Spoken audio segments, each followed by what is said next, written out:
think I would start a little bit with the red one. I'm not sure whether you're holding presentation as well, but I think you've already asked me. Okay. So actually I wanted to do a little bit of a wrap up because there were a lot of good things.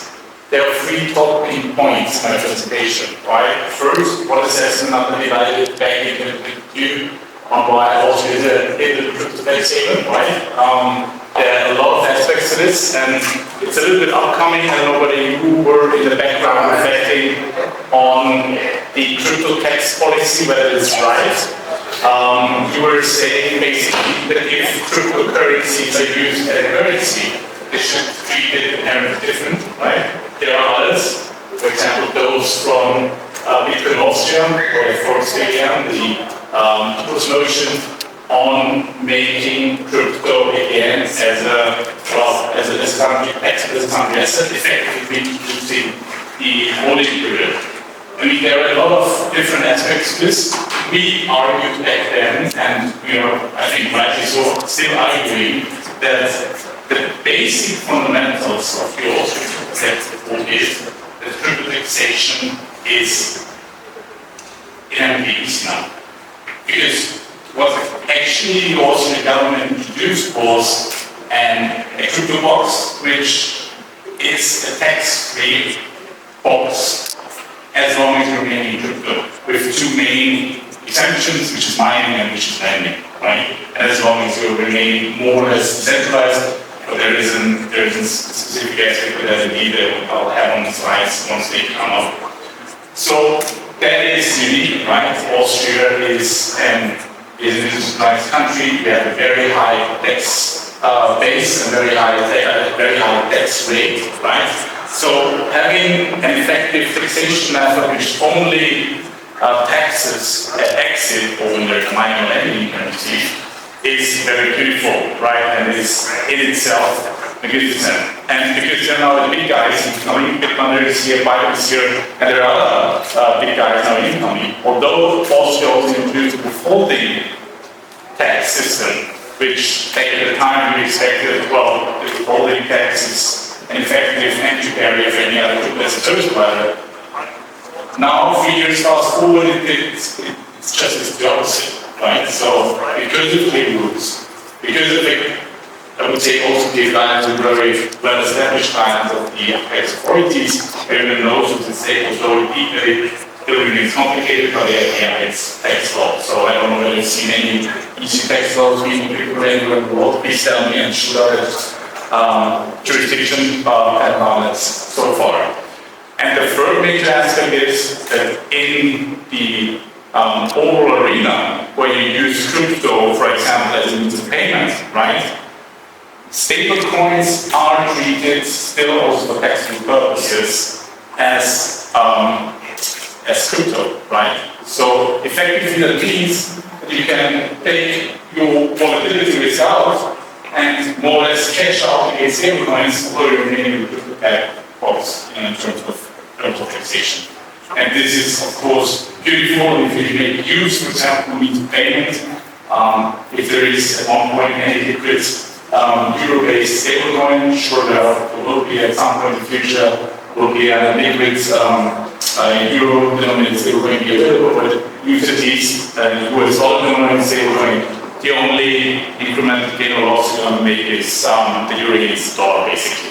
And this is also for cash flow, working capital management, very basic.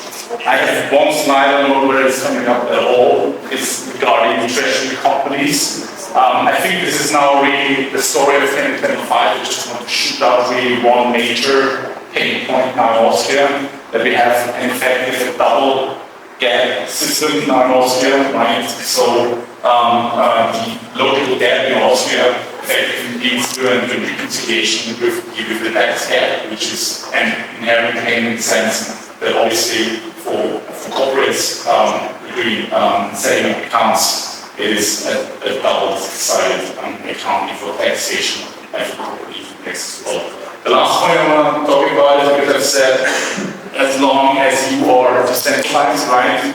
Johannes flagged the income and crypto reporting framework. Be really mindful of the income and crypto reporting framework. Why? because literally everybody and everything is reportable under the CARF. There is now an FAQ possible, which just recently published from the university as a guidance for who is, well, subject to the COSI test. Something COSI, but COSI stands nothing for as an action for control or significant influence on transactions, right? And if you look at this COSI test and apply for any, important or now well-known DeFi application, let's say Hyperliquid, we would argue that even Hyperliquid would be a reporting party under CARF, although it is 100% self-custodial, right? And there are a lot of aspects of that because they're controlling effectively all smart contract keys. It is a centralized government on Hyperliquid, and last but not least, Hyperliquid maintains a centralized order book, which in itself is a significant control over all transactions which are transacted on Hyperliquid. We continue to collect a list of 6 indicators on why we believe Hyperliquid is an reportable crypto as a service provider. I have the slides actually on my phone, so I can pretty much try to broadcast them with the phone. So, Überfordere mich nicht. Überfordere mich nicht. No, it's good.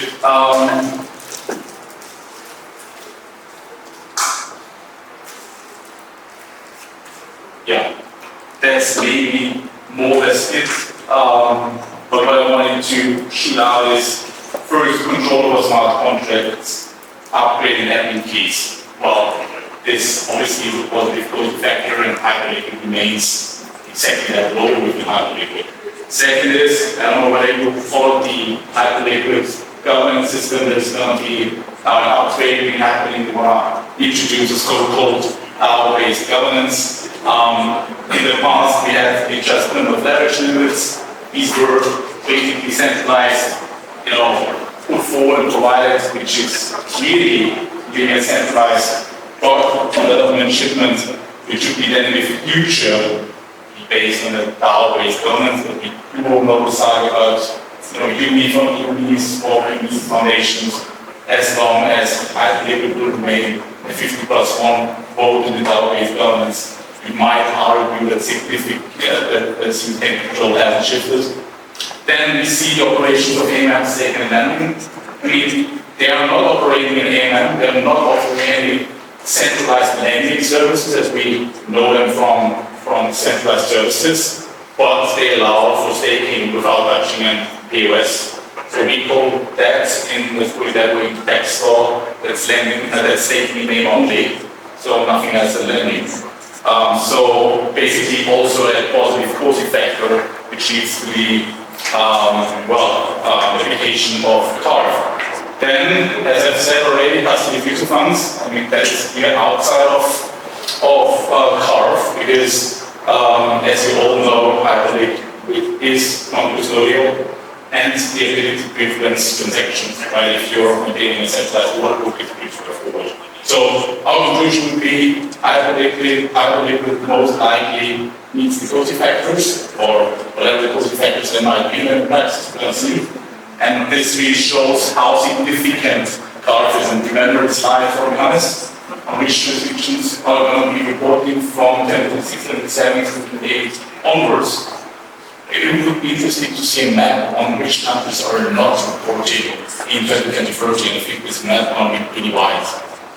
Maybe some islands in the Pacific, but that's probably, and that basically, without any further ado, I would hand over to you for, I don't know, whatever. Let's just have all discussions and questions for that in the Q&A later on. Thank you, everybody.